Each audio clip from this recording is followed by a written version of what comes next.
Hello everyone, welcome to my YouTube channel MDS pharmacy. तो आज का जो हमारा टॉपिक है वो है डी फार्म फर्स्ट ईयर के subject human anatomy and physiology के चैप्टर सेल का। तो आज इसके बारे में हम सेल के बारे में डिटेल में पढ़ेंगे, इसके कंपोनेंट्स के बारे में, इसका स्ट्रक्चर और इसके फंक्शंस और उन स्ट्रक्चर्स के फंक्शन क्या है, इन सभी को आज हम डिटेल में पढ़ने जा रहे हैं। ओके, तो इसमें cell structure, cell membrane, cytoplasm, nucleus, इन सभी का और जो इसके सेल ऑर्गेनेल्स हैं उनके बारे में आज हम डिटेल में पढ़ेंगे। तो इसको स्टार्ट करते हैं। तो देखिए, स्ट्रक्चर ऑफ ए सेल। सबसे पहले तो हम ये समझते हैं कि सेल क्या है। Cell is the smallest structural and functional unit of life, यानी कि सेल जो है सबसे छोटी यूनिट है लाइफ की। यानी कि बहुत सारी सेल से मिलकर हमारी बॉडी बनी हुई है। हमारी बॉडी जो बनी हुई है वो बहुत छोटी छोटी सेल से मिलकर बनी हुई है। और सेल जो है अलग अलग टिश्यूज़ के अलग अलग फंक्शंस करती हैं। तो इसमें क्या दे रखा है कि cell forms the structural unit of all tissues and organs of the body. यानी कि सेल क्या बना रही है? स्ट्रक्चरल यूनिट सभी टिश्यूज़ की और ऑर्गन्स की ऑफ हमारी बॉडी के। यानी कि हमारी बॉडी में जो ऑर्गन्स हैं उनकी सबसे छोटी यूनिट, हमारी पूरी बॉडी की सबसे छोटी यूनिट क्या है? सेल। बहुत सारी सेल से हमारी बॉडी मिलकर बनी हुई है। तो सबसे छोटी यूनिट क्या हो गई? सेल।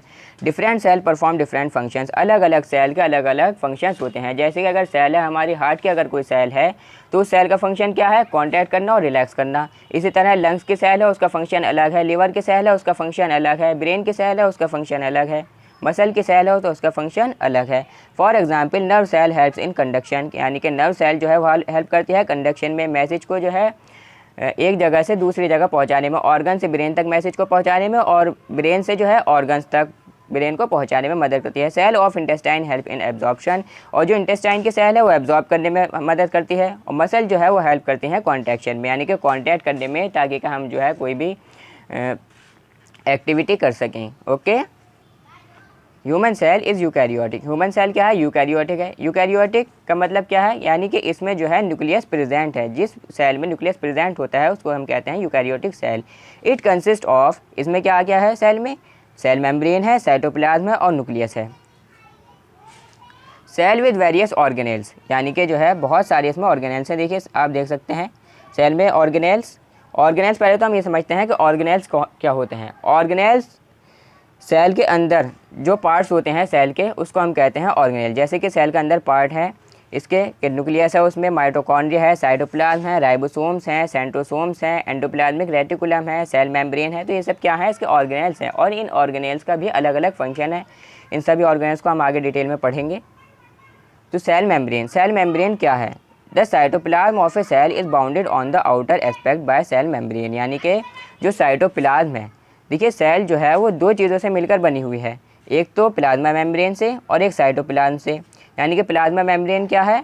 जो आउटर कवरिंग है, यानी कि सेल मेम्ब्रेन ये क्या है? ये आउटर कवरिंग है सेल की, यानी कि सेल को प्रोटेक्ट करे हुए है। और साइटोप्लाज्म जो है वो उसके अंदर का जो मटेरियल है सब, जैसे उसके अंदर के माइटोकॉन्ड्रिया वगैरह, ये सब किस में है? ये साइटोप्लाज्म में जो है, ये सब साइटोप्लाज्म में प्रेजेंट हैं। Okay, which is also known as plasma membrane और प्लाज्मा लेमा, यानी कि हम इसको प्लाज्मा मेम्ब्रेन भी कहते हैं और प्लाज्मा लेमा भी कहते हैं। तो सेल मेम्ब्रेन क्या है? कि सेल की बाहरी जो कवरिंग है, जिसने जो है सेल को कवर करके रखा है, उसको हम कहते हैं cell membrane. It is 7.9 mm thick, यानी कि 7.9 mm नैनोमीटर जो है थिक है ये। It is trilaminar structure consist of phospholipid layer, यानी कि फॉस्फोलिपिड लेयर से बनी हुई है। Sandwich between the outer and inner protein layer.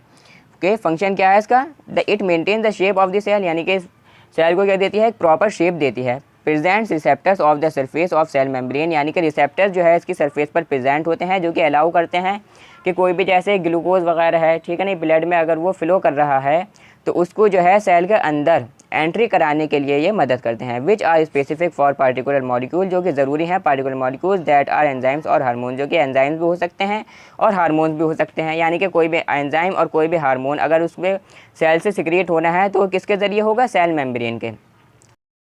Next है हमारा साइटोप्लाज्म। साइटोप्लाज्म क्या है? It is an aqueous substance in which cytoskeleton is dispersed while organelles and inclusion bodies are suspended, यानी कि साइटोप्लाज्म क्या है? सेल का पार्ट है, जिसमें क्या है? सेल ऑर्गेनेल्स जो है प्रेजेंट हैं। सेल ऑर्गेनेल्स जो है किस में प्रेजेंट हैं? साइटोप्लाज्म में प्रेजेंट हैं। तो साइटोप्लाज्म जो है कैसा है? ये जेली लाइक स्ट्रक्चर है सेल के अंदर का, जिसमें जो है जो सेल ऑर्गेनेल्स हैं, न्यूक्लियस है, माइटोकॉन्ड्रिया है और बहुत सारे जो सेल ऑर्गेनेल्स हैं, एंडोप्लाज्मिक रेटिकुलम, राइबोसोम्स, ये सब जो है इसमें प्रेजेंट हैं। Membrane bound bodies in the cytoplasm are known as cell organelles, और जो मेम्ब्रेन बाउंड बॉडीज़ हैं साइटोप्लाज्म में उन्हें हम कहते हैं सेल ऑर्गेनेल्स। यानी कि वही बात आ गई कि जो साइटोप्लाज्म के अंदर ऑर्गेनेल्स हो रहे क्या है, सेल ऑर्गेनेल जो हैं किसमें प्रेजेंट है, साइटोप्लाज्म में। The organelles found in cell और एंडोप्लाज्मिक रेटिकुलम, देखिए सब आगे इसमें जो ऑर्गेनेल्स पाए जाते हैं सेल में वो क्या है, एंडोप्लाज्मिक रेटिकुलम है, गोल्गी अपरेचस है, पेरियोक्सोम्स है, माइटोकॉन्ड्रिया है, राइबोसोम्स है, सेंट्रोसोम्स है, लाइसोसोम्स और जो है और बहुत से इसमें सेल ऑर्गेनेल्स प्रेजेंट होते हैं साइटोप्लाज्म में। तो सेल कितनी चीज़ों से बनी हुई होती है, दो चीज़ों से मिलकर सेल बनी हुई होती है, एक प्लाज्मा मेम्ब्रेन से जो कि हमने पीछे पढ़ा और दूसरा साइटोप्लाज्म से।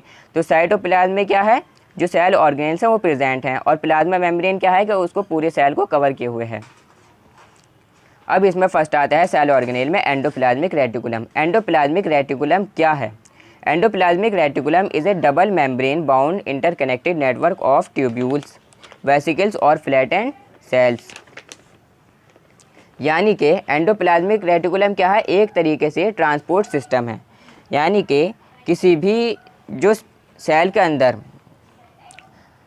मटेरियल है उसको जो है ये कैरी करता है, एक ऑर्गेनेल से किसी दूसरे ऑर्गेनेल तक कोई मटेरियल है, कोई प्रोटीन वगैरह है, उसको जो है ये एक जगह से दूसरी जगह तक ट्रांसपोर्ट करता है, तो एक ट्रांसपोर्ट सिस्टम बनाता है। Endoplasmic reticulum is A double membrane bound interconnected network of tubules, vesicles और flattened sales.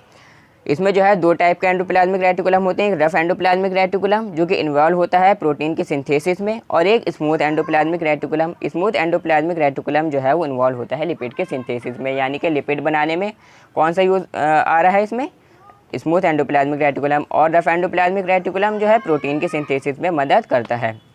Rough endoplasmic reticulum हम इसको क्यों कहते हैं, रफ एंडोप्लाज्मिक रेटिकुलम इस पर यूँ कहते हैं क्योंकि इसके ऊपर जो है ना राइबोसोम्स बारीक बारीक जो है ना दाने टाइप के एक तरीके से वो इसके ऊपर जो है चिपके हुए होते हैं। यहाँ पर आप देख सकते हैं ये राइबोसोम डायग्राम में शो हो रहा है। और स्मूथ एंडोप्लाज्मिक रेटिकुलम में राइबोसोम जो है एब्सेंट होते हैं, इसी तरह वो जो है अपीयरेंस में जो है स्मूथ होता है बिल्कुल। और इसी तरह रफ एंडोप्लाज्मिक जो है थोड़ा सा रफ होता है, खुदड़ा होता है, क्योंकि उसमें जो है राइबोसोम जो है उसकी सरफेस पर अटैच होते हैं। नेक्स्ट हमारा गोल्गी अपरेचस। गोल्गी अपरेचस क्या है, it is made up of anastomosing tubules of membranes and vesicles. ये बना हुआ होता है एनास्टोमोसिक ट्यूब्यूल्स से, मेम्ब्रेन्स के, वेसिकल्स की, और ये हेल्प करता है सिक्रेटरी प्रोडक्ट्स में, कार्बोहाइड्रेट्स के जो सिक्रेटरी प्रोडक्ट्स हैं उसके फॉर्मेशन में ये मदद करता है। नेक्स्ट आता है peroxisomes. Peroxisomes are also known as microbodies and are membrane bound organelles. यानी कि पेरियोक्सोम जो हैं वो क्या है, माइक्रो बॉडीज़ हैं जो कि मेम्ब्रेन बाउंड ऑर्गेनेल्स, यानी कि इनको एक मेम्ब्रेन ने कवर करके रखा है। They are involved in catabolic pathway, और कैटाबॉलिक पाथवे में इन्वॉल्व हैं। It results in the production of H2O2 which is. Next है हमारा माइटोकॉन्ड्रिया। माइटोकॉन्ड्रिया सबसे पहले हम समझते हैं होता क्या है। माइटोकॉन्ड्रिया जो है एक तरीके से पावर हाउस है सेल का, यानी कि क्या कर रहा है, एनर्जी प्रोवाइड कर रहा है सेल को। जिस तरीके से जो है हम अपने घरों में जनरेटर वगैरह यूज़ करते हैं ना, कि वो पूरी जो है हाउस को जो है लाइटिंग प्रोवाइड कर रहा है, लाइटिंग को जो है ना एनर्जी दे रहा है वो, ठीक है, करंट दे रहा है, करंट की सप्लाई जो है पूरी उसमें लाइटिंग में, फैंस में, सब जगह किससे जा रही है, जनरेटर से। यानी कि वो एनर्जी प्रोड्यूस कर रहा है, वो इलेक्ट्रिसिटी जो है प्रोड्यूस कर रहा है, जिसकी वजह से बल्ब जो है जल रहा है, फ़ैन जो है चल रहा है, ठीक है नहीं। तो इसी तरीके से ये भी क्या कर रहा है, ये एनर्जी प्रोवाइड कर रहा है कि ताकि कि जो है सेल फंक्शन करे। सेल के फंक्शन करने के लिए, उसके काम करने के लिए उसको एनर्जी की ज़रूरत होती है, तो वो कौन प्रोवाइड कर रहा है, माइटोकॉन्ड्रिया प्रोवाइड करता है। तो ये जो है, और ये अलग अलग नंबर में जो है प्रेजेंट होते हैं, और ये डिपेंड करता है उसकी फिजियोलॉजिकल एक्टिविटी के ऊपर। यानी कि बहुत सारी सेल्स में जो है किसी में 100, किसी में 150, किसी में 2000, किसी में 1000, किसी में 500। तो ये जो है डिपेंड करता है कि कितनी जो है उसको ज़रूरत है सेल को काम करने के लिए, ठीक है।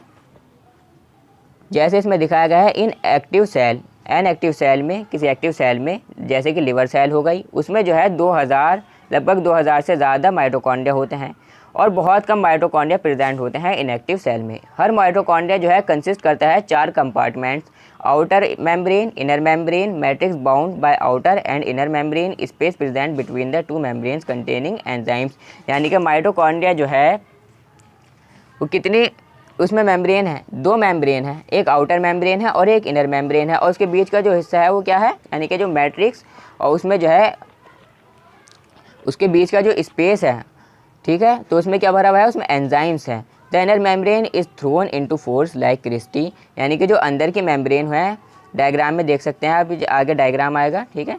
जो अंदर की मेम्ब्रेन है उसमें क्या है, फोल्ड्स लाइक क्रिस्टी हैं, यानी कि थोड़े से जो है मुड़े हुए, फोल्ड हुए हुए। Aerobic respiration take place in the matrix which is enhanced by the cristae, और जो एरोबिक रेस्पिरेशन होता है वो किस में होता है, मैट्रिक्स में, ठीक है।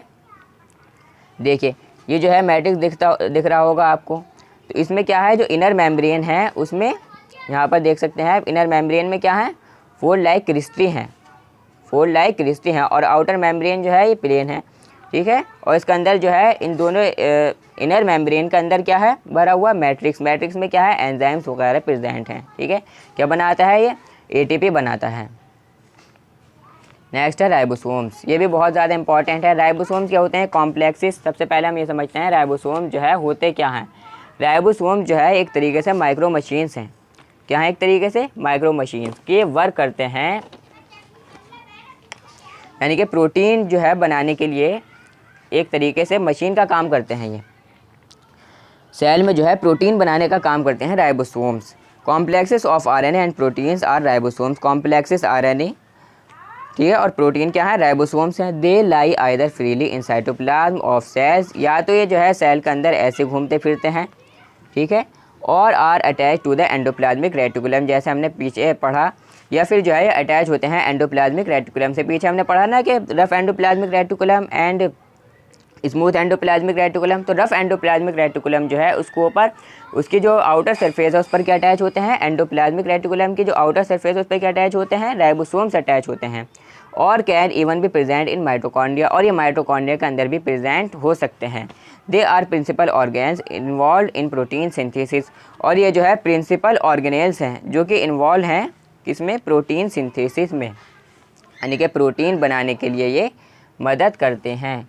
और फंक्शन इनका यही है कि साइटोप्लाज्म के अंदर वर्क करते हैं, प्रोटीन बनाते हैं, बस माइक्रो मशीन है एक तरीके से प्रोटीन बनाने के लिए। नेक्स्ट है centrosomes. There is a pair of centrioles, यानी कि एक पेयर है सेंट्रियोल्स का हर सेल में। Each centriole has 2 cylindrical bodies, हर जो है सेंट्रियोल में 2 सिलिंड्रिकल बॉडीज़ हो। तो सबसे पहले ये समझो कि सेंट्रियोल क्या होता है। Centriole is an organelle usually containing 2 cylindrical structures called centriole. The centriole form the basal body of cilia और flagella and spindle fibres. It plays important role during cell division. तो नेक्स्ट है हमारा centrosomes. Centrosomes क्या होते हैं, तो centrosomes सबसे पहले हम समझते हैं इनका फंक्शन क्या है, यानी कि सेल के डिवीज़न में मदद करते हैं, ये सेल डिवीज़न में मदद करते हैं सेंट्रोसोम्स, ठीक है।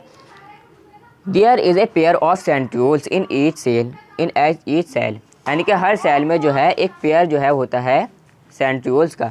Each centriole has 2 cylindrical bodies, हर सेल में सेंट्रियोल में जो है 2 सिलिंड्रिकल बॉडीज़ होती हैं जो कि प्रेजेंट होती हैं राइट एंगल पे, और जो है राइट एंगल से दूसरे पर। Transfer section of the centriole shows 3 tubules in single group and 9 groups of tubule. They help in synthesis of microtubule. तो इसमें आप बस इतना समझिए कि सेल डिवीज़न में जो है मदद करते हैं ज़्यादा, क्योंकि जो है डिप्लोमा है इसमें जो है ज़्यादा हमें डीपली नहीं पढ़ना, तो इसमें क्या मदद करते हैं, सेल डिवीज़न में मदद करते हैं। नेक्स्ट हमारा साइटोस्केलेटन। साइटोस्केलेटन क्या है, it is skeleton formed of fibres within the cytoplasm of a cell, यानी कि एक तरीके से स्केलेटन है ये जो कि बना हुआ है फाइबर्स का। तो क्या है, ये मेंटेन करता है शेप को सेल की, यानी कि सेल की जो शेप है उसको क्या करता है, ये मेंटेन करता है और हेल्प करता है ऑर्गेनेल्स के मूवमेंट में, जो कि सेल के अंदर जो ऑर्गेनेल्स हैं, सेल ऑर्गेनेल्स, उनके मूवमेंट में क्या कौन मदद करता है, साइटोस्केलेटन, ठीक है। तो इसमें है माइक्रोफिलामेंट्स, इंटरमीडिएट फिलामेंट्स और माइक्रोट्यूब्यूल्स। नेक्स्ट है न्यूक्लियस।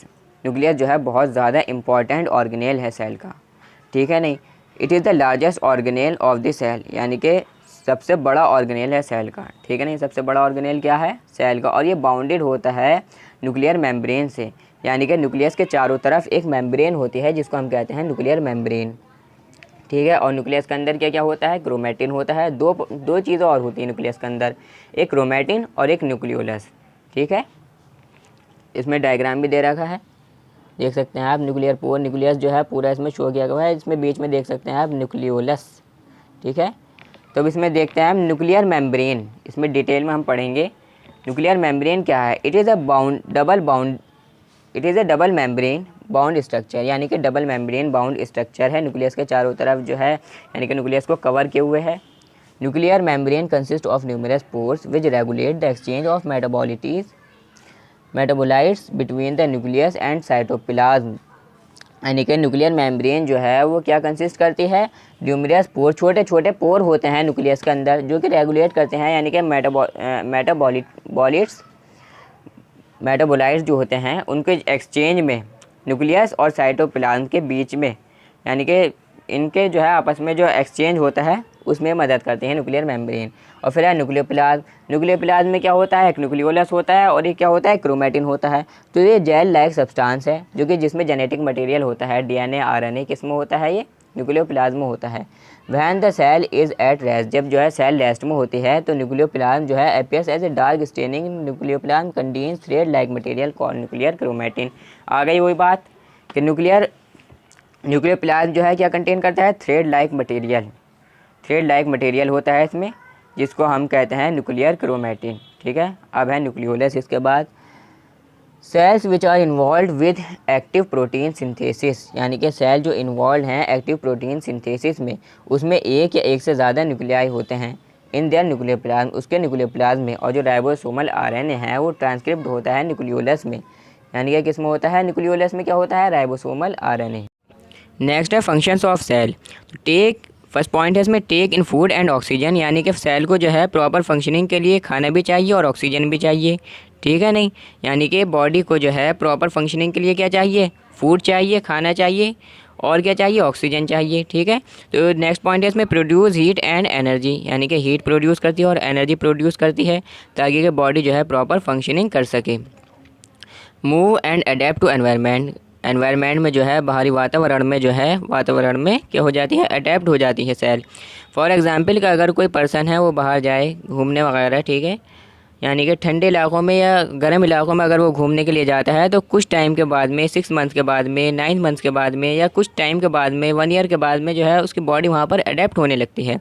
नेक्स्ट पॉइंट है इसमें एलिमिनेट वेस्ट, यानी कि वेस्ट को जो है बाहर करती है यूरिन की फॉर्म में या जो है स्वेट की फॉर्म में। जैसे कि पसीना जाता है ना, तो उसमें जो है जो वेस्ट होता है ना, जो वेस्ट प्रोडक्ट होता है उसको एलिमिनेट कर देती है।